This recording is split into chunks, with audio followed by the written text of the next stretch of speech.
ইসলামে মৃত ব্যক্তির গোসল, কাফন ও জানাজা সম্পন্ন করার পর তাকে দাফন করা জীবিতদের দায়িত্ব।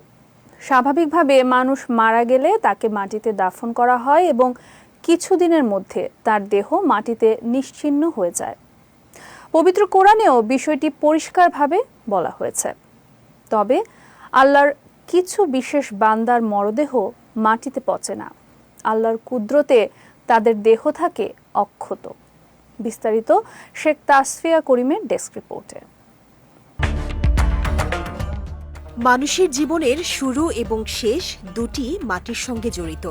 পবিত্র কোরআনে আল্লাহ তাআলা বলেন, আমি মাটি থেকে তোমাদের সৃষ্টি করেছি, তাতেই তোমাদের ফিরিয়ে দেব এবং তা থেকে পুনর্বার তোমাদের বের করব।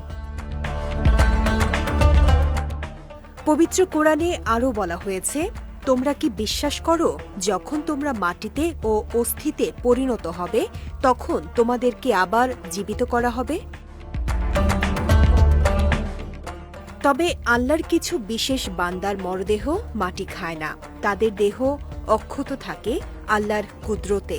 তাদের মধ্যে সর্বপ্রথম হচ্ছেন নবী ও রাসূলগণ। রাসূলুল্লাহ সাল্লাল্লাহু আলাইহি ওয়াসাল্লাম বলেন, নিশ্চয়ই আল্লাহ মাটির উপর নবীদের দেহ খেয়ে ফেলা হারাম করে দিয়েছেন।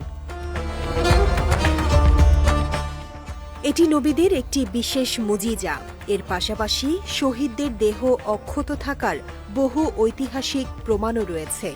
যেমন উহুদের যুদ্ধের ৪০ বছর পর যখন শহীদদের কবর স্থানান্তর করা হয়, তখন হামজা রাদিয়াল্লাহু তাআলা আনহু-এর পায়ে আঘাত লাগলে রক্ত বের হয় এবং লাশগুলো একেবারে অক্ষত দেখা যায়। মনে হয়েছিল যেন তাদের সদ্য দাফন করা হয়েছে। এ বিষয়ে তাফসিরবিদ আল্লামা কুরতুবী রহমতুল্লাহি আলাইহি বলেন, নবী, শহীদ ও আল্লাহর অলিদের দেহ মাটি খায় না।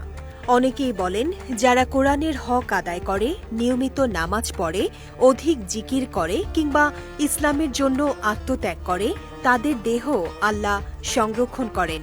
তবে কারো দেহ মাটিতে মিশে যাওয়া অবশ্যই পাপের প্রমাণ নয়, কারণ এটি মানুষের স্বাভাবিক শারীরিক পরিণতি। আবার অলৌকিকভাবে কেউ অক্ষত থাকলে সেটি বিশেষ সম্মান ও কুদরতের নিদর্শন হিসেবে গণ্য হয়।